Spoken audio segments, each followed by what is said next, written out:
우리 모두가 부활의 증인입니다 라는 제목으로 말씀을 나눌 텐데요, 고린도전서 15장 1절부터 11절까지의 말씀, 제가 먼저 한 절 읽고 성도님들이 읽으시면서 교독하겠습니다.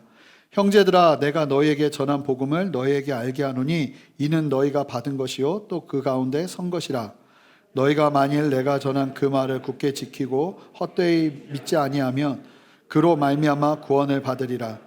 내가 받은 것을 먼저 너희에게 전하였노니 이는 성경대로 그리스도께서 우리 죄를 위하여 죽으시고 장사 지낸 바 되셨다가 성경대로 사흘 만에 다시 살아나사 게바에게 보이시고 후에 12 제자에게와 그 후에 500여 형제에게 일시에 보이셨나니 그 중에 지금까지 대다수는 살아있고 어떤 사람은 잠들었으며 그 후에 야고보에게 보이셨으며 그 후에 모든 사도에게와 맨 나중에 만삭되지 못하여 난 자와 같은 내게도 보이셨느니라. 나는 사도 중에 가장 작은 자라. 나는 하나님의 교회를 박해하였으므로 사도라 칭함 받기를 감당하지 못할 자니라. 그러나 내가 나된 것은 하나님의 은혜로 된 것이니 내게 주신 그의 은혜가 헛되지 아니하여 내가 모든 사도보다 더 많이 수고하였으나 내가 한 것이 아니요 오직 나와 함께 하신 하나님의 은혜로라. 함께 읽겠습니다. 그러므로 나나 그들이나 이같이 전파하며 너희도 이같이 믿었느니라. 아멘. 자리에 앉으시겠습니다. 함께 기도하고 말씀을 전하도록 하겠습니다. 하나님 감사합니다. 주님의 부활하심을 기뻐하며 우리가 전심으로 주님의 부활하심을 믿음으로 바라보고 우리도 함께 소망 가운데 부활의 소망을 품으며 주 앞에 서는 시간 되기를 원합니다. 모든 믿음 없음이 떠나게 하시고 하나님이 주시는 담대함 속에서 주님 바라보기를 원하오니 주님 역사하시고 은혜 베풀어 주시옵소서. 감사드리며 예수 그리스도 이름으로 기도합니다. 아멘. 제가 중요한 광고를 하나를 빠뜨렸습니다. 부활절 떡이 준비되어 있거든요. 그래서 나가실 때 꼭 1인 1떡 하나씩 꼭 가져가시기 바라고, 너무 아쉬운 게 함께 예배하지 못하는 성도님들과는 이 떡을 나눌 수 없는 게 너무 아쉬워서 저희가 100% 이제 참여할 수 있는, 모두가 현장 예배에 참여할 수 있는 상황이 되면 그 첫 주에 떡을 돌리도록 하겠습니다. 그래서 그때 같이 떡의 은혜를 나누면서 함께 교제하는 시간 되었으면 좋겠습니다. 말씀을 나누도록 하겠습니다. 예수님의 부활을 기념하는 부활주일이 바로 오늘입니다. 여러분, 예수님께서 우리의 죄를 대신하여 십자가에서 죽으시고 십자가에서 우리의 죄를 대속하신 사건도 참으로 중요하지만, 우리의 죄를 대속하신 예수님의 이 땅에 오셔서 이루신 구원 사역의 완성은 사실은 예수님의 부활을 통해 이루어지는 겁니다. 어떻게 본다면 성탄절보다, 크리스마스보다 우리에게는 더욱더 의미 있는 날이 될 수 있는 날이 바로 이 부활절입니다. 예수님께서 십자가에서 죽으시고 어제 우리가 새벽 예배를 통해서 말씀으로 본 것처럼 예수님의 시신을 직접 장사 지내고 예수님의 시신을 닦아내었던 증인들이 있었습니다. 실제로 죽으신 예수님을 보았죠. 아리마대 요셉의 귀한 헌신으로 예수님은 장사되었고, 아리마대 요셉이 마련한 동굴 무덤에 놓이시고 무덤의 입구는 큰 돌로 막아놓았습니다. 그렇게 예수님이 돌아가시고 난 후에 3일 만에 예수님의 시신을 모셨던 무덤은 빈 무덤이 되었습니다. 사진을 한번 보여주시면 이와 같이 예수님을 두었던 그 무덤이 문이 열리고 예수님은 사라지신 것입니다. 사라지신 것이 아니라 성경대로라면 예수님은 부활하신 것이죠. 이 예수님의 부활에 대한 신앙은 우리 믿는 그리스도인들에게는 너무나 중요한 신앙입니다. 예수님의 부활하심은요, 여러분, 나사로도 다시 살았잖아요. 우리가 함께 말씀을 보았잖아요. 나사로가 다시 살아난 것과는 다른 살아남이었습니다. 나사로는 죽었다 살아났지만 일시적인 살아남이었고요, 그는 늙어서 다시 다른 사람들처럼 똑같이 죽었습니다. 하지만 예수님의 부활은 나사로의 살아난 것과는 다른 차원의 부활이었습니다. 고린도전서 15장 20절 말씀을 한 목소리로 읽어보겠습니다. 함께 읽겠습니다. 그러나 이제 그리스도께서 죽은 자 가운데서 다시 살아나사 잠자는 자들의 첫 열매가 되셨도다. 여러분, 예수님의 부활은요, 우리가 나중에 죽고 난 이후에 예수님이 다시 오실 때 부활하게 될 거잖아요. 몸과 육과 영의 부활이 일어날 겁니다. 우리의 몸도 부활하게 될 겁니다. 자, 그럼 부활하게 되면 어떤 모습으로 부활하느냐? 우스갯소리로 실제로 신학자들이 논쟁을 벌였잖아요. 성형수술한 사람들은 죽고 나서 예수님이 부활시킬 때 성령 전으로 부활할 것이냐, 성령 후로 부활할 것이냐, 뭐 이런 것도 이야기를 나눈, 어떤 모습으로 부활할 것이냐가 굉장히 궁금한데, 성경대로라면 뭐냐면 예수님께서 부활하신 이 부활의 모습이 우리가 부활하게 될 모습의 첫 열매, 우리가 부활하면 예수님의 모습처럼 부활하겠구나 하는 걸 보여준다는 겁니다. 그러니 예수님의 부활하심은요, 우리의 장차 있게 될 부활이 어떠할지를 미리 알게 해주는 사건이 되는 겁니다. 더 이상 예수님의 부활하신 몸은요, 나사로와 같지 않았어요. 더 이상 육체적인 약함이나 나이 듦이나 혹은 병약함의 영향 아래 있는 살아남이 아니었습니다. 예수님의 부활하심은 영원토록 살아가는 능력의 몸으로서의 부활이었습니다. 그러다 보니 복음서의 기록을 보면 예수님이 부활하셨을 때 예수님을 만나는 사람들이 처음에 다 예수님을 못 알아봤습니다. 엠마오로 가던 두 제자 옆에서 예수님이 같이 걸으셨어요, 이렇게. 근데 같이 걷는데 여러분 성경 보면 이상하지 않으세요? 엠마오로 가는 두 제자가 예수님이 옆에서 같이 걷고 있는데 못 알아봐요, 예수님을. 자기들끼리 한참 얘기하다가 눈이 밝아짐에 예수님이 보입니다. 그러면서 예수님인 줄 알고 깜짝 놀라게 되죠. 무덤 앞에서 예수님이 돌아가셔서 한참을 울고 있던 막달라 마리아가 있었습니다. 그 마리아에게 예수님이 나타나셨죠. 부활하신 예수님을 딱 보고는 예수님 하고 반가워해야 되는데 못 알아봅니다. 그래서 예수님을 보고 뭐라고 그러냐면 선생님 이렇게 이야기합니다. 뿐만 아니라 갈릴리에서 제자들을 만나시죠. 제자들이 이 어부 물고기를 또 잡으러 갔잖아요. 그때 예수님이 새벽에 물고기를 잡고 떡을 구워서 제자들을 기다리고 계셨어요. 딱 봐도 예수님 같은 거예요. 그게 제자들이 막 예수님께 갑니다. 베드로는요, 예수님이 너무나 반가워가지고 수영을 해서 갑니다. 배보다 더 빨리 갈 수 있었나 봐요. 그렇게 가서 예수님을 딱 봤는데 조금 더 빨리 알아보긴 했지만 처음에 부활하신 예수님을 만났을 때 성경이 뭐라고 말하냐면 누가복음 24장 33절을 보면 매우 놀랬고 두려워했다고 이야기합니다. 자, 이게 무엇을 말하는 거냐면 예수님께서 십자가에서 죽으시기 전에 예수님의 모습으로 완전히 달라지신 건 아니에요. 옛날 예수님 모습으로. 그런데 부활하신 예수님의 모습은 더 이상 고통과 고난과 어려움과 슬픔과 고뇌에 찌들어 있는 모습이 아니었어요. 여러분, 예수님 십자가 지시기 바로 전만 해도 예수님이 어떤 모습이었습니까? 요한하고 베드로하고 야고보랑 같이 이 겟세마네 동산에 올라가시자마자 예수님이 뭐라고 말씀하셨죠? 새벽 예배 혹시 들으신 분들은 다 아시겠지만 예수님 그러셨어요. 나 죽을 것 같다. 십자가 질려니 죽을 것 같다. 완전히 고난에 찌든 모습이셨어요. 그런데요, 예수님의 부활하신 모습은 더 이상 그러한 모습이 없으셨고 너무나도 완전하고 건강한 모습으로 회복된 부활하신 예수님의 모습이었습니다. 이렇게 예수님이 부활하신 것입니다. 여러분 믿으십니까? 대답이 이러면 우리 큰일 나는데 여러분 믿으십니까? 아멘. 예. 그게 사실은 예수님이 부활하신 모습이 완전하게 건강한 모습, 완전하게 온전한 모습으로 부활하시다 보니 이전의 모습이 기억이 안 나는 거예요. 제가 결혼하기 전에 가뜩이나 막 선교단체에서 막 뭐 할 때 막 살이 쭉쭉 빠져가지고 그러고서 이제 조금 더 지나서 이제 결혼을 했는데 결혼하고 나서 몸무게가 18kg 정도가 쪘어요. 반응이 쪘는데 그 어떻게 될까요? 사람들이 잘 못 알아봐요. 막 너무 건강해져 버리니까 얼굴이 빼싹 말랐을 때랑 제가 예전에 담임 목사님이셨던 분이 40일 금식 기도를 하셨어요. 40일 금식 기도를 하셨는데 40일을 사람이 아무것도 안 먹으니까 못 알아봐요. 사람 얼굴이 달라져요. 그냥 뼈밖에 안 남아지니까 한 40일쯤 되면 35일, 36일쯤 되면 사람을 못 알아보죠. 내가 알던 그분이 아니에요.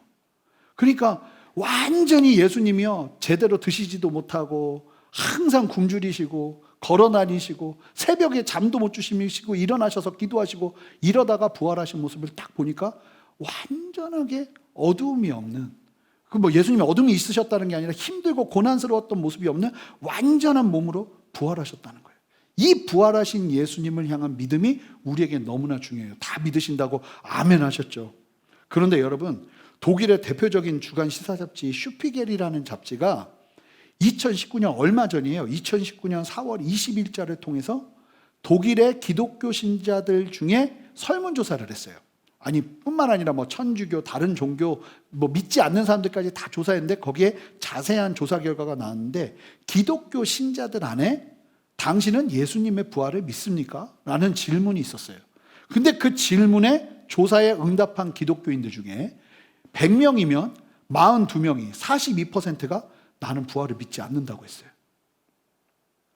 2017년 영국의 BBC 방송국에서 예수님의 고난과 부활주일에 맞춰서 무슨 프로그램을 진행했나 봐요. 이 진행을 위해서 열흘간 조사를 했어요. 자신이 기독교인이라고 밝히는 사람들을 대상으로 조사를 했는데, 성경에서 말씀한 그대로 예수님의 부활을 믿는 사람들이 얼만큼 있는가 봤더니 전체 응답자 중에 약 30%가 믿지 못하겠다고 그랬대요. 그러니까 10명 중에 3명이 부활을 믿지 못하겠다고 한 거예요. 그만큼 예수님의 부활을 믿지 못하는 사람들이 교회에 많이 있을 수 있다는 생각이 들어요. 그런데 이게 굉장히 심각한 믿음이거든요. 조금 이따가 이제 설명드리겠지만, 그런데요, 2000년 전에 고린도 교회에서도 이 부활을 믿지 않는 사람들이 문제가 되고 있었습니다. 고린도 교회는 아시는 것처럼 엄청난 성령의 은사가 있었습니다. 그래서 초신자도 왔다가 은혜 받다 싶으면 막 예언하기 시작하고 방언 통변하기 시작하고 뭐 그러는 교회였습니다. 하나님이 특별하게 고린도 지역이 너무나 악하다 보니까 은사를 주시면서 이 성도들로 하여금 이 은사를 가지고 마음껏 일어나서 주님을 위해서 살아갈 수 있도록 세우신 거예요. 그런데 그렇게 성령의 은사가 도드라지게 나타나다 보니 영적인 구원을 받아 성령의 역사하심을 경험하면서 이 사람들이 오해를 하기 시작했는데, 우리가 신령해지고 있다, 우리가 온전해지고 있다, 그래서 더 이상 부활이 필요 없다고 보는 주장들이 일어나면서 예수님의 부활도 부정하고 사람들의 부활까지도 부정하는 일들이 교회 안에 일어나기 시작한 거예요. 그래서 사도 바울은 부활에 대해서 분명하게 가르치고 알게 할 필요가 있었어요. 왜냐하면 부활신앙이 없으면 우리가 죽고 나서 부활하게 될 그 모습에 대한 기대와 소망까지도 없어져 버리기 때문에 이것은 우리에게 있어서 생명 같은 신앙이에요. 그러니 이 사도 바울이 부활에 대해서 가르칠 필요가 있었던 거예요. 특별히 오늘 본문이 담긴 고린도전서 15장은요, 이 고린도전서는 재밌어요. 사랑장, 은사장, 이렇게 한 장이 한 주제로 쭉 이야기하는데, 이 15장은 뭘로 유명하냐면 부활장으로 유명해요. 그 예수님의 부활뿐만 아니라 우리는 그러면 어떻게 부활할 것인가, 그 부활에 관련된 내용까지도 자세하게 설명합니다. 이 종말론 강의를 들으시면 우리의 죽음과 부활에 대한 문제에 대해서 분명하게 다루지 않으면 예수님의 다시 오심에 대한 기대와 소망을 가질 수가 없어요. 그래서 아마 2강 때쯤에 우리가 그러면 성도들은 죽고 나면 어떻게 되는 것인가, 믿지 않는 사람들은 죽고 나면 어떻게 되는 것인가, 이런 부분들을 세세하게 나누게 될 거예요. 생각보다 많은 분들이 오해하고 계십니다. 이 불교 사상과 유교 사상이 다 섞여 있는 샤머니즘적인 종말론을 가지고 계신 분들이 생각보다 굉장히 많습니다. 이런 것들을 다 살펴볼 텐데, 하여간 그렇게 잘못된 부활에 대한 이해를 새롭게 해주기 위해서 이 바울이 이 부활의 문제를, 예수님의 부활의 문제를 자세하게 다룹니다. 이 말씀을 함께 볼 텐데 1절부터 2절 말씀을 함께 한 목소리로 크게 읽어보겠습니다. 좀 말씀이 중요하기 때문에 또박또박 한번 읽어보겠습니다. 형제들아, 내가 너희에게 전한 복음을 너희에게 알게 하노니 이는 너희가 받은 것이요 또 그 가운데 선 것이라. 너희가 만일 내가 전한 그 말을 굳게 지키고 헛되이 믿지 아니하였으면 그로 말미암아 구원을 받으리라. 여러분, 먼저는 이 바울이요, 믿음이 무엇인가를 말해주고 있습니다. 여러분, 예수님을 믿습니다, 나는 믿습니다 하고 신앙생활 하시잖아요. 믿는다는 게 뭔가요? 믿습니다 하는 게 믿는 겁니까? 믿는다는 게 무엇인지를 이야기하는데, 믿음과 똑같은 동의어로 어떤 걸 설명하냐면, 믿는다는 건 다른 것이 아니라 복음을 그대로 받아들이는 걸 믿는다고 한다는 거예요. 믿음은 다른 게 아니고, 다른 걸 믿는 것이 아니고 복음을 그대로 받아들이는 것을 믿는다고 그래요. 교회에서 나는 믿습니다 하면 다른 걸 믿는 것이 아니라 복음을 그대로 받아들이는 걸 믿는다고 하는 거예요. 그 전달받은 복음의 메시지를 굳게 내 안에 지키고, 뭐라고 말합니까? 2절 말씀 보시면 너희가 만일 내가 전한 그 말을 굳게 지키고, 그냥 받아들이는 정도가 아니라 굳게 지키고 헛되이 믿지 아니하였으면 그로 말미암아 구원을 받을 것이라고 이야기하고 있어요. 여러분, 이 말씀이 무엇을 얘기하는 겁니까? 나는 복음을 받아들이겠습니다, 믿겠습니다 하는 말만으로는 구원받는 게 아니라는 거예요. 그 전달받은 복음의 메시지를 어떻게 해요? 굳게 내 안에서 지키고, 그 복음의 메시지를 훼손시키지 않는 거예요. 그대로 지키고 그리고 온전하게 그것을 믿을 때 구원을 받는다고 이야기하고 있습니다. 왜 그럴까요? 왜 이 이야기를 할까요? 초기 기독교 교인들을 보니까 믿겠다, 지키겠다, 그 말씀을 받아들이겠다 했는데 믿지 않는 사람들이 있었던 거예요. 교회 안에서도 난 예수님 믿겠다 하지만 믿지 않고 사는 사람들이 있을 수 있는 것처럼 초대교회에 그런 일들이 있었던 거예요. 대표적인 교부였던 오리겐이라는 분은요, 이 부분을 뭐라고 설명하냐면 복음을 굳게 지키지 못하고 헛되이 믿는 믿음은 무엇인가? 이런 믿음이라는 거예요. 잠시 동안 믿다가 시험의 때에 믿음을 저버리고 아무렇게나 믿는 걸 의미한다는 거예요. 아주 중요한 메시지예요. 말을 굳게 지켜야 된다. 복음을 받았으면 그 복음을 굳게 지켜야 된다는 말이 무슨 뜻인가요? 우리에게 전달된 복음이 우리의 생각과 철학 속에서 희석되지 않고 이건 나 못 믿겠는데? 이건 빼버리자. 이거는 좀 골라서 믿자. 이러지 않고 순전하게 우리에게 전달된 복음 자체를 훼손시키지 않고 지켜내는 걸 의미하는 거예요.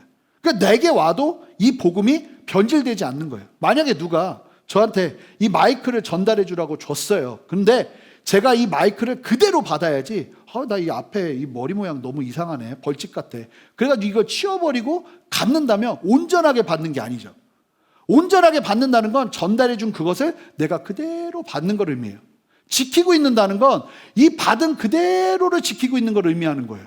똑같다는 거예요. 복음도 예수 그리스도의 복음, 예수 그리스도께서 말씀하신 복음을 온전하게 지켜내는 게 구원으로 이르게 하는 길이라는 거예요. 예수님을 믿고 있음에도 불구하고 복음을 선택하는 건 믿음이 아닌 것입니다.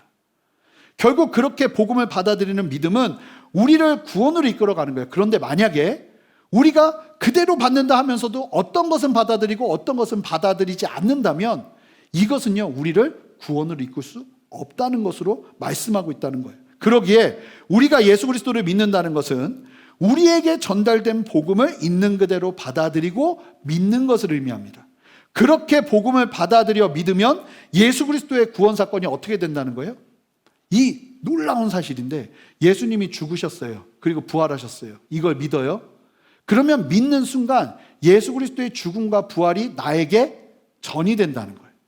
마치 USB에다가 꽂아가지고 그 다음에 외장하드에다가 안에 있는 내용을 복사하는 것처럼 우리가 예수 그리스도의 죽으심과 다시 사심을 믿음이라는 라인을 통해서 꽂는 거예요. 그러고 나면 예수 그리스도의 죽으심과 부활하심이 나의 것이 되어버리는 거예요. 다른 걸로는 꼽아지지가 않아요. 똑같은 포트로 꽂아야 전송이 되는 것처럼 그렇게 정확하게 믿음으로만 그것이 전달이 된다는 거예요. 이게 믿음이에요. 그렇게 우리에게도 그 구원이 나의 구원이 되고 예수님의 다시 사심이 나의 다시 삶이 되는 구원의 역사가 일어나게 되는 것입니다. 그렇다면 우리가 알아야 되는 것이 있죠. 그럼 우리에게 전달된 복음, 우리가 굳게 지키고 온전하게 믿어야 되는 복음이 무엇인가 하는 거예요. 자, 여러분들에게 질문 드려보겠습니다. 복음이 무엇입니까? 복음을 한번 설명해 보십시오. 이렇게 묻는다면 여러분들 어떻게 대답하시겠습니까? 생각보다 이렇게 질문하면요, 대답을 잘 못하시는 분들이 많습니다. 심지어는요, 제가 이전 교회에서 목회자를 이렇게 뽑을 때 저도 이렇게 면접을 같이 면접관으로 보거든요. 그러면 목사님들에게 꼭 묻는 질문이 있습니다. 뭐냐면 복음을 설명해 보세요. 당신이 믿는 복음은 무엇입니까? 그러면요, 많이는 그러진 않는데 가끔 목사님들인데도 나도 무슨 말 하는지 모르겠고 자기도 무슨 말 하는지 모르겠는 철학적인 얘기들을 하는 분들이 계세요. 복음은 너무나도 간단하고 쉬운 것인데 정작 이 복음을 제대로 이해하지 못하고 있는 분들이 계세요. 그러면 어떻게 될까요? 탈락이죠. 아니, 목회자가 복음도 제대로 이해하지 못하고 있는데요. 그런데 생각보다 많은 성도님들이 복음이 무엇입니까? 라고 물으면 그 복음에 대해서 쉽게 설명하고 내가 이해하는 복음을 말하지 못하는 경우가 많다는 겁니다. 오늘 분명하게 제가 이제 믿는 건 저희 교회 성도님들 중에 그런 분은 아무도 없을 거라고 보고, 그리고 아멘. 그리고 성도님들께서 혹시나 헷갈리신다면 오늘 말씀을 통해서 복음을 분명하게 이해하셨으면 좋겠어요. 그냥 딱 2개의 문장으로 정리되는 게 복음입니다. 자, 3절에서 5절이 자세하게 분명하게 복음을 설명하고 있는데요. 3절부터 5절까지의 말씀을 한 목소리로 읽어보겠습니다. 함께 읽겠습니다. 내가 받은 것을 먼저 너희에게 전하였노니 이는 성경대로 그리스도께서 우리의 죄를 위하여 죽으시고 장사 지낸 바 되셨다가 성경대로 사흘 만에 다시 살아나사 게바에게 보이시고 후에 12제자에게와. 자, 우선 바울이 뭐라고 말하냐면 3절을 보시면 내가 받은 것을 너희에게 전했다. 이게 전도예요. 내가 받은 것 그대로를, 이걸 받았으면 이 받은 것 그대로를 옆 사람이 안 가지고 있으니까 전달해 주는 게 전도예요. 전도는요, 설득 아닙니다. 설득해서 예수님 절대 못 믿습니다. 제가 별의별 시도를 다 해봤는데 이해돼서 예수님 믿는 사람, 이해할 수가 없는 얘기들 투성인데 이거 어떻게 믿어요? 이 전도라는 것은 받은 그대로의 복음을 증거할 때 그것이 믿어지면 이게 통하는 거예요. 이게 전달하는 게 목적이지 설득시키는 게 우리의 목적은 아닌 거예요. 이게 분명하게 말하고 있죠. 전도가 무엇인지. 그러면서 내가 설득시키는 게 전도가 아니고 전달하는 게 전도예요. 그러면 내가 받고 내가 전달한 복음의 내용이 무엇인지를 4가지로 설명해 주고 있습니다. 4가지로. 자, 이 4가지가 복음이에요. 우리가 말하는 복음. 복음이 무엇입니까 하면 이야기하는 복음. 자, 첫 번째. 자, 보시면 1, 2, 3, 4 다 띄워주시면 예수 그리스도께서 성경대로 우리의 죄를 위해 죽으셨다는 겁니다. 이게 첫 번째 우리가 믿는 복음이에요. 예수 그리스도께서 성경대로 누구를 위해서요? 나의 죄를 위해서 죽으셨다. 내가 죄 문제를 해결할 수 없으니 그 죄 문제를 완전하신 하나님의 아들 예수님께서 이 땅에 오셔서 해결해 주신 거예요. 대신 죄의 짐을 지고 돌아가신 거예요. 그리고 죽으셔서 장사 지내셨다. 그래서 사람이 분명히 예수님의 죽으심을 봤죠. 그리고 시신을 만졌죠. 그리고 장사 지냈죠. 그리고 세 번째가 죽으셨던 예수님께서 성경대로 사흘 만에, 3일 만에 다시 살아나셨다. 그리고 부활하신 예수님은 게바는 베드로를 의미합니다. 이 베드로의 히브리식 이름이 게바예요. 베드로에게 보이셨고 그 외 사람들에게도 나타내 보이시면서 예수님이 진짜 부활하셨다는 것을 본 사람들이 있다. 자, 이 4가지를 2가지로 압축하여 볼 수 있습니다. 예수님께서 죽으셔서 장사 지낸 것은 죽음을 확인한 것이었고, 게바와 다른 사람들에게 보이셨다는 것은 부활하심을 증명해 주시는 것이었죠. 그러니 이 1, 2, 3, 4 중에 복음은 무엇입니까? 라고 말하면 1번하고 3번만 이야기하면 복음이 성립되는 거예요. 자, 그래서 복음을 하나의 공식으로 말한다면 이런 공식이 됩니다. 자, 복음은 예수 그리스도께서 성경대로 우리의 죄를 위해 죽으셨다는 것, 이것을 믿고 받아들이고, 또 이것만 받아들이면 안 돼요. 죽으셨던 예수님께서 성경대로 사흘 만에 다시 사셨다는 것을 받아들이는 게 복음을 이해하고 믿는 거예요. 이게 복음이에요. 이 2가지 내용이에요. 주님이 날 위해 죽으셨다, 그리고 날 위해 살아나셨다. 이게 복음이라는 거예요. 그러니까 어려워할 필요 없어요. 복음이 무엇입니까 하면 이걸 설명하면 되는 거예요. 예수님께서 말씀대로 우리의 죄를 위해 죽으셨고, 예수님께서 말씀대로 죽음 후에 3일 만에 다시 부활하셨다. 이것이 복음이고, 이 복음을 굳게 지키고 있는 그대로 믿게 되면 예수님의 죽으심과 부활하심이 우리에게 적용되어서 우리가 죽으나 주님 다시 오시는 그때에 다시 부활하게 되는 그 구원의 은혜가 임하게 되는 거예요. 부활의 역사가 일어나게 되는 것입니다. 그러니 처음 설교를 시작하면서 독일 교인들이 설문조사를 통해서, 영국 교인들이 설문조사를 통해서 교회를 다니고 있음에도 불구하고 부활을 믿지 않는다는 건 뭘 의미하는 걸까요? 궁극적으로는 이 사람들 예수님 믿지 않고 있는 거예요. 복음을 제대로 믿지 않고 있는 거예요. 불신자라는 거예요. 예수님께서 십자가에서 죽으셨다는 사실만 믿는 것으로는 믿음이 성립되지 않는다는 거예요. 우리의 믿음은 예수님은 십자가에서 죽으셨을 뿐만 아니라 부활하셨다. 여기까지 가야 우리가 믿는 믿음이라는 거예요. 여러분, 이 얼마나 안타까운 일입니까? 교회 다니는데 믿음이 없는 거예요. 구원에 확신이 없는 거예요. 구원 받을 수 없는 거예요. 여러분, 예수 그리스도의 부활은요, 그만큼 우리에게 중요한 메시지가 됩니다. 예수님과 상관없을 수 있고 구원과 상관없는 신앙일 수 있는 건 부활을 믿지 않기 때문입니다. 실제로 죽음은 우리도 경험하는 것이기 때문에 예수님께서 우리를 위해 죽으셨다는 것, 십자가에서 죽으셨다는 것은 잘 받아들여요. 하지만 죽으신 예수님께서 부활하셨다는 사실은 믿음이 없으면 받아들일 수가 없는 부분이기 때문에 죽음의 권세 앞에서 속수무책인 지금의 우리의 시각에서 이해하는 것이 쉽지 않은 게 사실입니다. 그런 우리의 한계를 아시고 예수님께서 3일 만에 부활하셔서 하신 것이 무엇이냐면 사라지지 않으셨어요. 많은 사람들에게 예수님을 나타내 보여주셨어요. 그러면서 부활을 믿을 수 있도록 부활의 증인들을 세워놓으신 겁니다. 바울은 이 사실을 아주 세세하게 설명하는데요. 5절부터 8절 말씀을 읽어보겠습니다. 함께 읽겠습니다.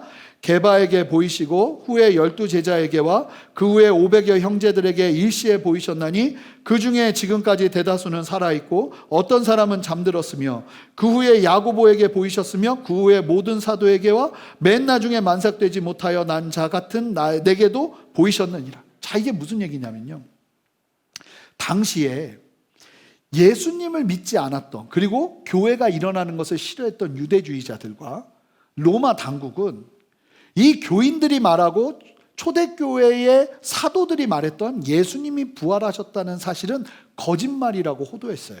왜냐하면 이들이 말한 건 제자들이 예수님의 시신을 훔쳐가서 예수님이 부활했다고 거짓말을 하였다고 말하면서 예수님의 부활을 부정했습니다. 그런데 보시면요, 이 증인들의 목록을 보시면, 명단을 보면 절대로 그럴 수가 없다는 걸 보게 됩니다.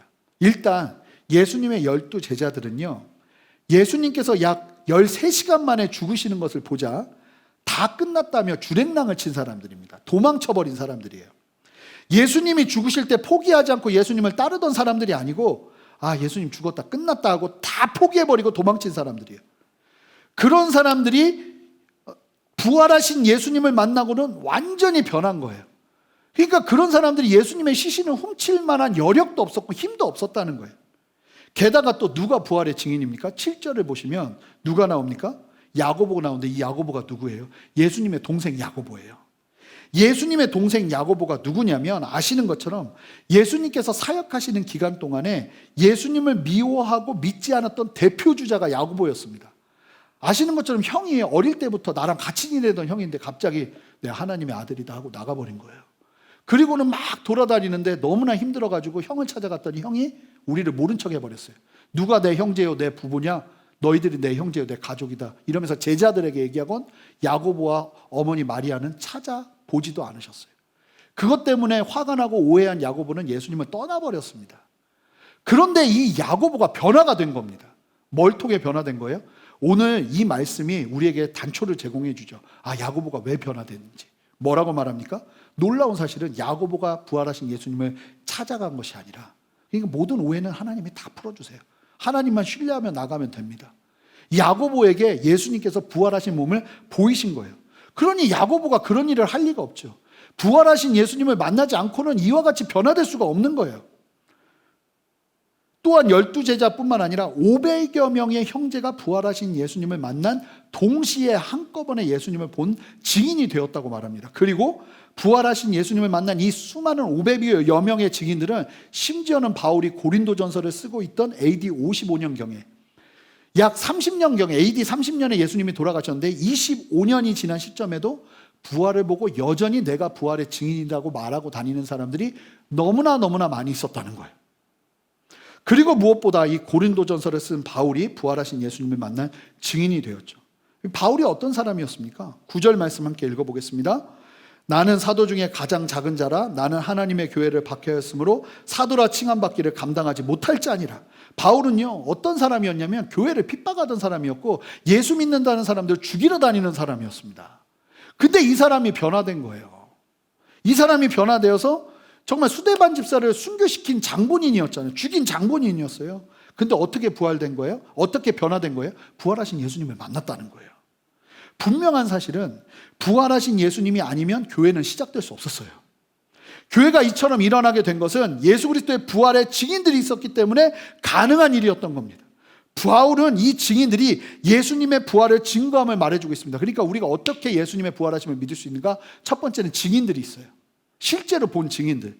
두 번째, 우리에게는 한계가 있잖아요. 우리는 보지 못했잖아요. 예수님이 부활했다는 사실을 본 적도 없고 우리가 확인해 본 적도 없잖아요. 그렇다면 그런 우리들이 어떻게 3일 만에 예수님이 부활하셨다는 사실을 믿을 수 있을까요? 자, 3절 4절 말씀을 한번 보시면, 자, 3절 4절 믿음에 대해서, 복음에 대해서 설명을 쭉 해놓은 건데, 이 복음에 대해서 설명해 놓는 문장에서 두 번이나 반복되면서 강조하고 있는 눈에 띄는 표현이 있습니다. 자, 뭡니까? 뭘까요? 성경대로. 여러분, 성경대로가 강조되고 있습니다. 눈에 띄는 표현은 다른 게 아니고요, 성경대로예요. 예수님의 죽으심과 부활하심이 어떻게 이루어졌다는 거예요? 성경대로 이루어졌다는 거예요. 구약에서 말하던 대로 말씀 그대로 이루어진 사건이 예수님의 죽음과 부활이었다는 사실을 강조해서 말해주고 있습니다. 그렇게 본다면 하나님의 말씀대로 반드시 이루어진다는 신앙이 복음의 중심에 새겨져 있는 겁니다. 말씀대로 이루어진다는 신앙이 얼마나 중요한지를 얘기해주고 있는 거예요. 그래서 우리는 어떻게 믿는가? 이 성경이 예수님의 부활과 예수님의 죽음을 말하고 있기에 이 성경대로 우리도 믿을 수 있다는 겁니다. 여러분, 이 성경대로 믿는 믿음, 말씀대로 믿는 믿음이 얼마나 중요한지 아십니까? 지난 고난주간을 통해서 마가복음의 시점으로 예수님의 고난을 살펴보면서 제 안에 계속 일어난 질문이 있었어요. 질문은 뭐냐면, 아니 제자들과 예수님을 따르던 그 사람들이 예수님이 4번이나 얘기했어요. 나 죽을 거고 3일 만에 살아날 거다. 심지어는 예루살렘에 죽기 위해서 올라가시는 그때에도 다시 한번 강조해서 말씀하셨어요. 나 죽을 거다. 살아날 거다. 그런데 그 이야기를 그렇게 듣고 배운 제자들이 왜 예수님이 돌아가시는 13시간의 과정 속에서 속절없이 무너졌는가? 이 질문 앞에서 참 많은 묵상을 하게 되었는데요. 여러분, 제자들이 무너진 이유는 다른 데 있지 않았어요. 예수님의 말씀대로 반드시 이루어질 것이라는 신앙이 신앙의 부재, 그 신앙이 없는 게 문제였다는 거예요. 이게 무슨 얘기냐면 예수님의 말씀은 반드시 이루어진다는 믿음이 없었던 것이 문제였어요. 예수님은요, 여러 번 강조해서 예수님의 순환과 죽음의 때가 올 것임을 말씀해 주셨지만 제자들은 이 말씀을 대비하지 못했어요. 왜 대비하지 못했냐면 결정적인 이유는요, 예수님의 말씀과 예수님이 말씀해 주신 말씀과 현실적인 상황이 너무나 달랐어요. 자, 이게 무슨 말이냐면 여러분, 보통 예수님께서 나 이제 죽는다, 나 이제 고난받을 거다 이렇게 얘기하시면 그 다음에 어떤 상황이 전개돼야 되냐면요, 세례 요한의 죽음의 시기 때처럼, 여러분 세례 요한이 죽을 때쯤 되니까 어떤 일이 벌어졌습니까?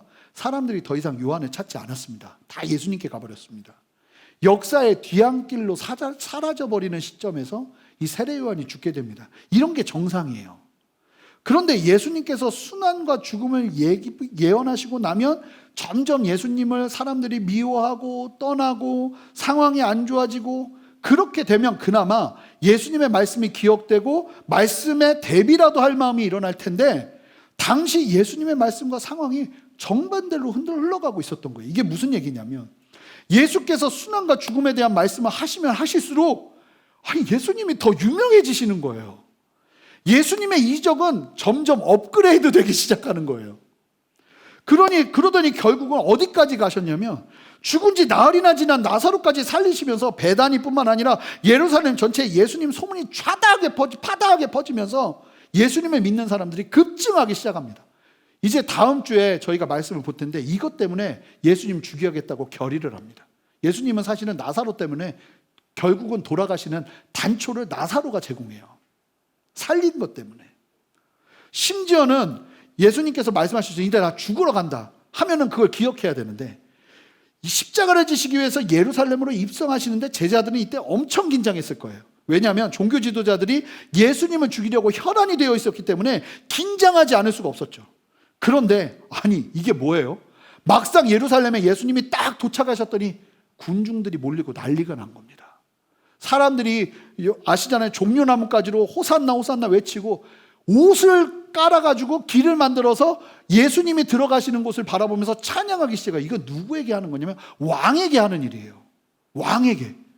아니 수십 년 동안 수백 년 동안 한 번도 있지 않았던 왕의 입성이 이루어진 겁니다. 그러니 제자들이 어땠겠어요? 이 종교 지도자들이 군중들의 반응에 놀라서 꼼짝도 못한 거 아닙니까? 예수님의 인기는 점점 정점을 찍었고 메시아 그리스도 예수에 대한 기대가 예루살렘을 덮고 있었습니다. 그러니 제자들이 예수님을 준비할 여유가 없죠. 말씀은 분명히 고난과 죽음이었지만 상황은 반대로 흘러간 거예요. 상황이 그러다 보니 예수님의 말씀은 잊혀지고 그 상황들을 통해서 자신들의 기대는 계속 커져간 거죠. 가룟 유다를 제외하고 여러분 보세요. 제자들은 어느 누구도 예수님이 죽기를 원한 사람들은 아무도 없었습니다. 왜냐하면 이때 제자들의 이슈가 뭐였는지 아십니까? 누가 예수님 우편에 있냐? 누가 예수님 좌편에 있냐? 누가 먼저 된자냐? 이것 갖고 싸우고 있었습니다. 예수님 죽음을 생각할 여유가 없었다는 겁니다. 여러분, 상황이 너무 좋았고 예수님이 죽으실 것 같이 보이는 게 아니라 이스라엘의 왕이 될 것 같은 분위기였습니다. 그런데 갑자기 어떤 일이 벌어진 겁니까? 갑자기 전날 6월절 식사할 때도 보세요. 그냥 예수님이 미리 예배드렸다 하면 그냥 집이 예배돼 있고, 모든 것들이 하나님이 그냥 역사하신 게 척척척 이루어져요. 그런데 갑자기 예수님의 말씀대로 새벽에 잡히시더니 13시간 만에 재판과 십자가형까지 다 완성이 돼서 예수님은 죽어버리십니다. 그러자 그 상황 속에서 말씀을 기억하지 못하고 준비하지 못한 제자들은 패닉하고 자신들의 밑바닥을 드러내고는 우왕좌왕하며 본능을 따라 도망쳐버립니다. 이것은 예수님의 말씀을 상황과 환경에 취해서 새기지 못한 결과인 것입니다. 이게 정말 중요한 메시지인 거예요. 여러분, 노아 시대 때 세상이 홍수 심판으로 멸망당하는데, 아니 어쩜 그렇게 한 사람도 돌이키질 않아요. 왜 돌이키지 않았는지 아십니까?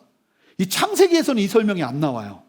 그런데 그때 함께 하셨던 예수님께서 이 노아의 시대의 이야기를 설명해 주시는데 뭐라고 말씀하시냐면, 왜 한 사람도 돌이키지 않았냐면, 마태복음 24장 38절 39절 상반절까지 함께 한 목소리로 읽어보겠습니다. 함께 읽겠습니다.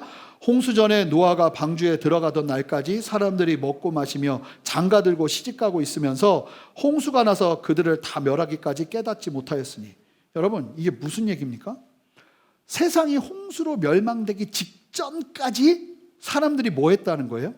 이 노아가 이제 멸망한다 하고 가족들과 방주에 들어갈 때까지, 비가 오기 시작하는 그때까지 사람들이 아무도 돌이키지 않았던 건, 사람들이 뭐 하고 있었다는 거예요? 먹고 마시고 장가들고 시집가고 있었다는 겁니다. 먹고 마시고 장가들고 시집가는 게 나쁜 게 아닙니다. 그런데 그때 그것보다 훨씬 중요한 게 있는데, 먹고 마시고 장가들고 시집가고 있었다는 건 홍수 심판 바로 전까지만 해도 세상이 살만했다는 겁니다. 너무 살기 좋았다는 겁니다. 그러니 환경과 시대에 취해서 하나님께 돌아갈 생각을 하지 않는 것이죠. 여러분, 예수님의 죽음을 준비하지 못한 제자들이나 노아의 홍수 시대 때 전혀 깨닫지 못한 멸망당한 사람들을 쉽게 판단할 게 아닙니다. 여러분, 우리가 말씀을 기억하지 않고 말씀대로 믿는 신앙을 가지지 않고 시대 속에서 하나님의 말씀을 기억하지 않고 상황 바라보기 시작한다면, 우리도 똑같이 예수님의 제자들처럼, 노아 시대의 사람들처럼 하나님과 상관없는 삶을 살 수 있다는 겁니다. 부활 믿지 않고 살 수 있다는 겁니다. 예수님이 날 위해 죽으셨다는 것을 믿지 않고 살 수 있다는 겁니다. 조금 전에 읽었던 마태복음 24장 38절부터 39절 노아 시대의 이야기를 예수님께서 왜 하셨냐면, 정말 하시고 싶은 메시지는 따로 있었어요. 다시 한번 마태복음 24장 한 절 더 추가해서 37절부터 39절 전체를 함께 읽어보겠습니다. 함께 읽겠습니다. 노아의 때와 같이 인자의 임함도 그러하리라.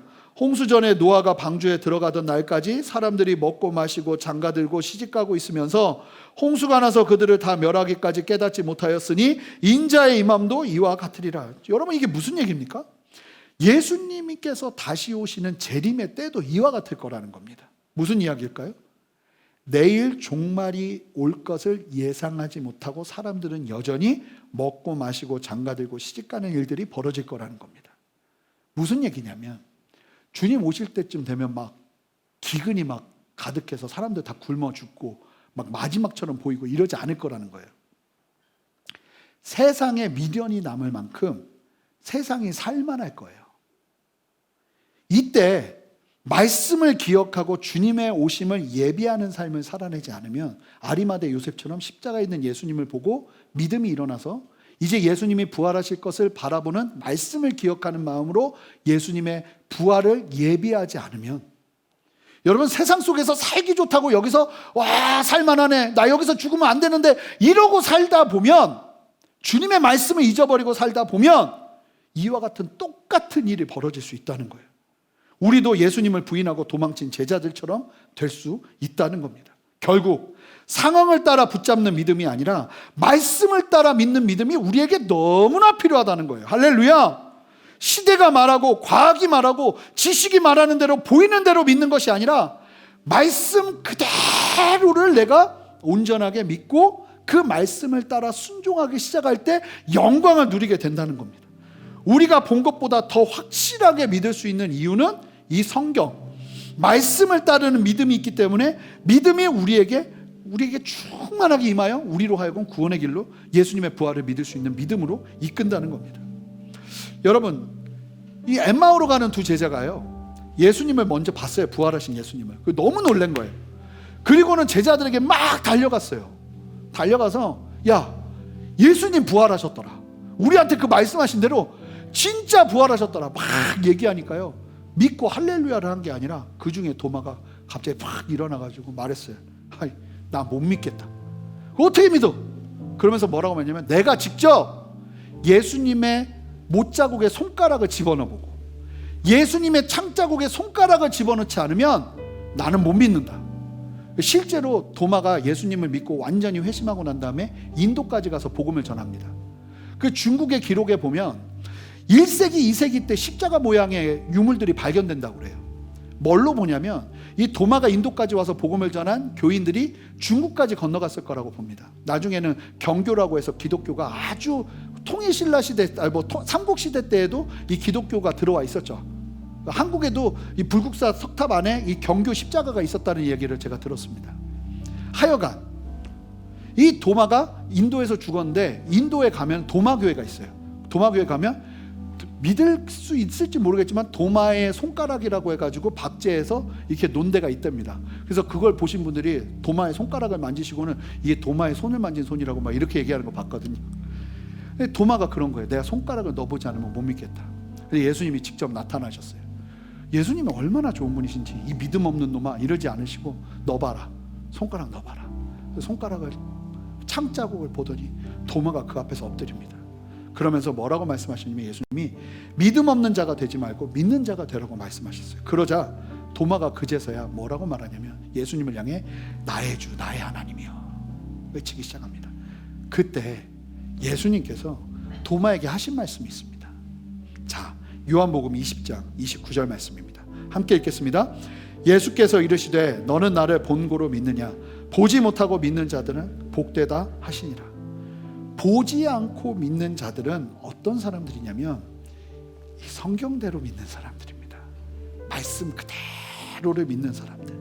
이 말씀을 통해서 예수님의 죽으심과 부활하심을 믿는 우리가 부활의 증인이 되어 우리가 전달받은 복음 그대로 1.1획의 변함없이 다른 복음이 필요한 누군가에게 전달할 수 있는 은혜를 누리는 것입니다.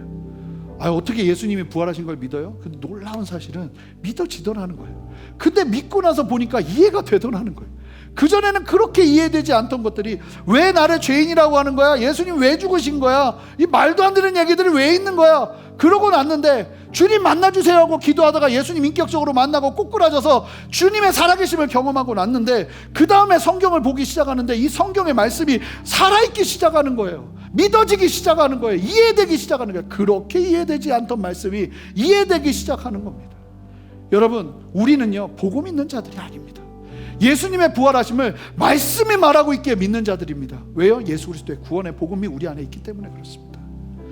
예수 그리스도의 부활이야말로 복음의 핵심이고 성도의 부활을 보증하는 것입니다. 여러분, 우리도 예수님처럼 부활될 것입니다. 여러분 믿으십니까? 그러니까 우리의 죽음은 끝이 아닌 거예요. 여러분, 어떤 절망도 끝이 아닌 거예요. 절망의 끝은 사망인데 예수님은 그 사망을 이겨버리셨어요. 우리 안에 소망이 있는 거예요. 이 땅에서 아무리 힘들고 어려워도 이것이 우리의 끝이 아니요, 우리의 마지막이 아니요, 주님과 함께 부활할 것임을 믿기에 우리는 어떤 상황 속에서도 좌절하지 않는 거예요. 당장 내가 죽을 수 있는 그 상황이 찾아온다 할지라도 우리는 두려워하지 않고 이 죽음 앞에서 담대할 수 있는 이유는 우리 안에 부활의 소망이 있기 때문입니다. 이 소망은 끊을 수가 없는 거예요. 세상 사람들이 아무리 뭐라고 해도 끊을 수가 없는 거예요. 이 부활의 소망이 우리 모두에게 있어야 하는 거예요. 예수를 믿고 있음에도 불구하고 부활 소망 없이 살아간다면 이것은 껍데기뿐인 신앙인 것입니다. 그 신앙이 아니라 예수 그리스도를 믿는 부활 신앙 안에 펄펄 살아서 예수님과 함께 죽고 예수님과 함께 사는 신앙으로 이 땅을 살아내는 것이 성도의 삶인 것입니다. 그 삶으로 여러분들을 초대하기를 원합니다. 주님의 부활이 문자 속에서의 부활이 아니라 내 삶 속에서 살아있는 부활이 될 수 있도록 주님 그 부활의 능력으로 역사하여 주시옵소서. 이 땅 소망 없이 살지 않겠습니다. 주님의 부활 소망 가지고 살겠습니다 하는 마음으로 담대히 일어서시는 저와 여러분 되시기를 바랍니다. 2부 예배가 제가 조금 힘들어요. 보니까 새로 오시는 분들도 많고 그게 관심 있어서 오시는 분들도 많다 보니까, 근데 제가 마음속으로 2부 예배가 힘들다 계속 그러는 거예요, 설교하기가. 근데 어찌 보면 여기는 더 기회예요. 여러분들이 복음을 받아들일 수 있는 기회고 예수 그리스도의 복음 안에서 변화될 수 있는 기회예요. 생각을 바꾸기로 했어요. 2부 예배가 생명 있는 예배가 될 거예요. 2부 예배를 통해서 하나님의 역사가 흘러갈 거예요. 하나님의 구원의 역사가 흘러갈 거예요. 여러분들이 변화되셔야 해요. 여러분들이 주님 앞에서 복음 앞에서 철저하게 변화되는 은혜를 누리게 하실 것입니다. 오늘 이 시간 부활의 역사하시는 예수님의 살아계심이 여러분들의 삶 가운데 충만하게 임하기를 주님의 이름으로 축복합니다. 함께 일어서시겠습니다. 기도합니다. 하나님, 주님의 부활이 나의 생명이 되기를 원하오니 주여 역사하시고 함께하여 주시옵소서. 주님의 생명의 역사로 우리를 변화시켜 주시옵소서. 하나님, 내가 주님 없이 살 수 없음을 다시 한번 고백하며 주님의 진리 앞에 엎드리기를 원하오니 생명으로 나를 살려 주시옵소서. 그렇게 주님 바라보며 나갑니다. 부활 소망으로 역사하시는 주님 보게 하여 주시옵소서. 감사드리며 예수 그리스도 이름으로 기도합니다. 아멘. 우리 함께 주님 앞에 찬양하며 나갑니다. 마라나타 고백합니다. 마라나타, 마라나타, 주 예수여, 주 예수여, 어서 오시옵소서, 어서 오시옵소서. 땅의 모든 끝, 땅의 모든 끝, 모든 족속, 모든 족속,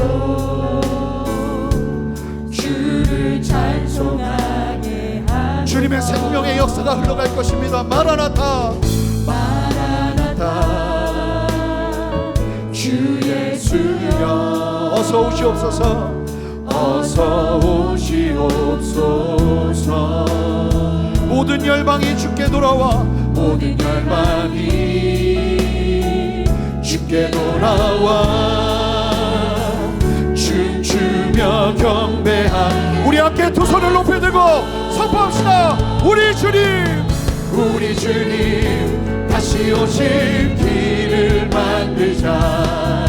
십자가를 들고 땅 끝까지 우린 가리라. 우리 주님, 우리 주님 하늘 영광, 우리가 믿음의 눈으로 주님 바라봅니다.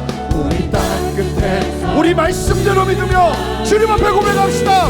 마라나타, 마라나타, 마라나타. 아멘. 주 예수여, 아멘. 주 예수여, 오시옵소서. 마라나타, 마라나타, 마라나타. 아멘. 주 예수여, 아멘. 주 예수여, 오시옵소서. 우리 주님 다시 오실, 할렐루야. 우리 주님 다시 오실 길을 만들자. 십자가를 들고 땅 끝까지 우린 가리라. 우리 주님, 우리 주님 하늘 영광 온 땅 덮을 때 우리 땅 끝에서 주를 우리 함께 선포합니다. 마라나타, 마라, 성경대로 믿으며 나아갑니다. 마라나타, 아멘. 주 예수여, 아멘. 주 예수여, 오시옵소서. 마라나타, 마라나타, 아멘. 주 예수여, 아멘. 주 예수여, 오시. 한 번 더 고백합니다. 마라나타, 마라나타, 마라나타, 아멘. 주 예수여, 아멘. 주 예수여, 오시옵소서. 마라나타, 마라나타, 아멘. 주 예수여, 아멘. 주 예수여, 오시옵소서. 성도 여러분, 왜 낙심하시는 것입니까? 예수님이 부활하셨습니다. 왜 절망하시는 것입니까? 예수님이 부활하셨습니다. 우리의 영원한 소망, 우리의 잃어버려지지 않는 소망, 예수의 부활이 내 안에 생명으로 역사되어지기를 원하오니 이 시간 말씀대로 믿으며 나가는 나의 믿음 위에 주님 구원의 은혜를 더하여 주시옵소서. 예수 부활의 은혜로 주님 앞에 서기를 원합니다. 주님 부활의 신앙으로 서기를 원하오니 이 땅에 오셔서 십자가를 지시고 나의 죄의 문제를 해결하시고 부활하신 주님 안에 산소망 두고 나아가기를 원합니다. 다시 한번 소망으로 나를 붙들어 주시옵소서. 그렇게 소망하는 사람들마다 두 손을 들고 주님의 이름 한번 크게 부르며 기도합니다. 주여, 아멘. 주님 역사하시는 주님을 찬양합니다. 주님 다스리시고 함께하시는 주님을 찬양합니다. 이 시간 찾아오셔서 하나님 부활하신 주님의 생명으로 다시 한번 우리에게 말씀하시고 역사하시는 주님 보게 하여 주시옵소서. 좌절과 정락과 죽음이라 할지라도 하나님 두려워하지 아니하고 아버지의 부활 소망으로 아버지를 강건하게 주님 바라보며 믿음으로 담대히 선하기를 원하오니 주여 역사하시고 함께하여 주시옵소서. 하나님의 뜻이 무엇입니까? 주님의 말씀대로 될 것입니다. 아버지는 내 안에 다른 소망이 아니라 시대를 바라보며 이 땅에 조싸우지 하며 살아가는 인생이 아니라 오직 주님의 말씀 앞에 엎드리는 인생 되기를 원하오니 주여 역사하여 주시옵소서. 주여 역사하여 주시옵소서. 할렐루야. 함께하여 주시옵소서. 할렐루야. 주님 역사하여 주시옵소서. 아멘. 아멘.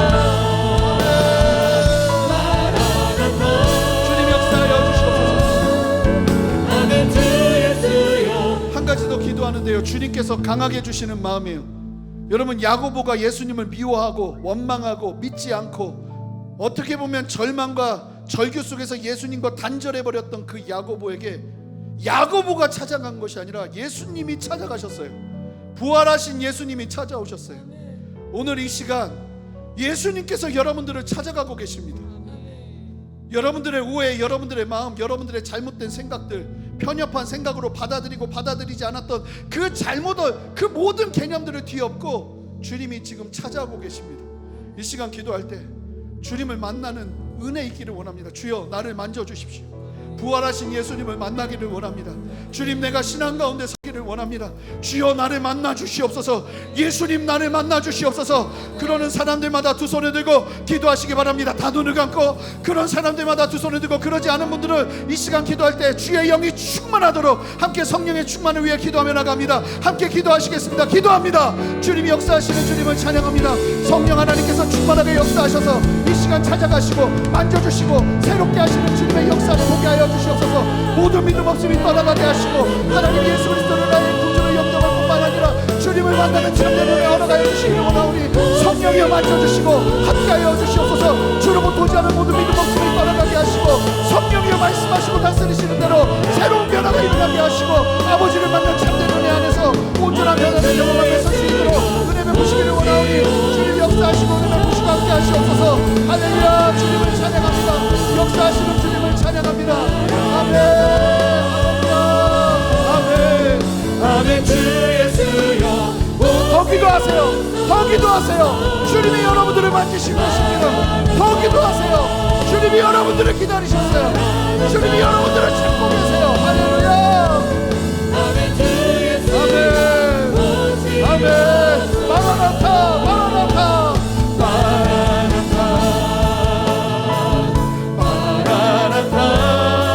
아멘. 주 예수여. 아멘. 주 예수여.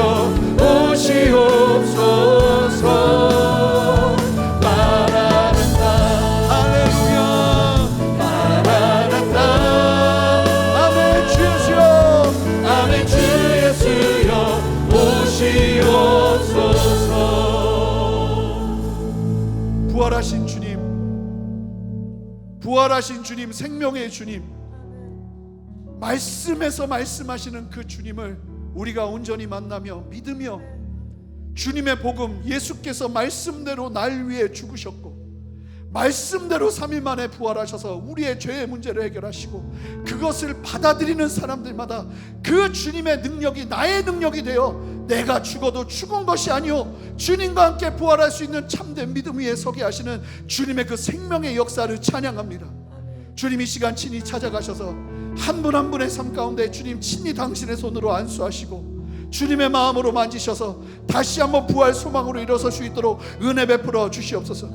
소망이 없다, 끝났다, 절망이다 말하는 것 또한 믿음 없음임을 보게 하시고 우리에게 부활 소망이 있는 이상 우리에게 끝은 없으며 우리의 마지막은 없으며 우리의 절망이 없음을 믿음으로 선포하며 부활 소망으로 일어서는 은혜 허락하여 주시옵소서.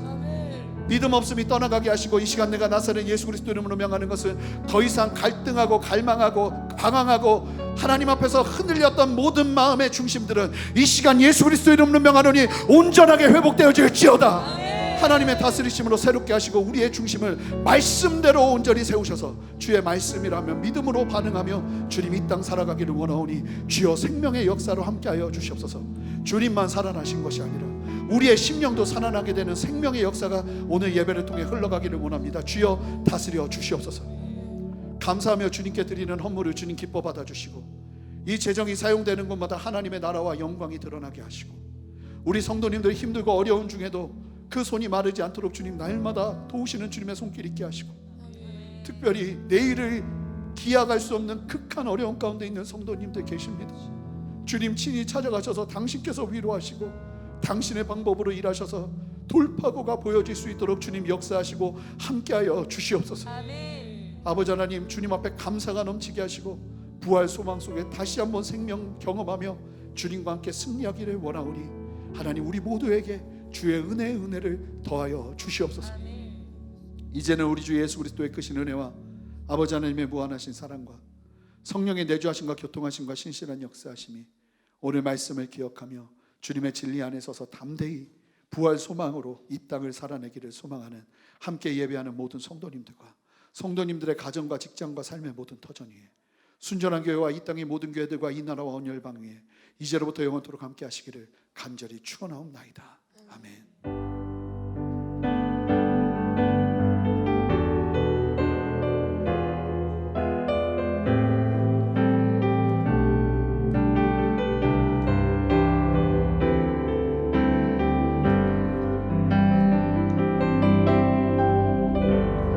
모든 감사 영광의 박수 주님께 올려드리도록 하겠습니다. 할렐루야. 모든 예배를 마쳤습니다. 다음 이 시간에도 함께 예배하길 소망하며 한 주간도 주님의 이름으로 승리하시길 바랍니다.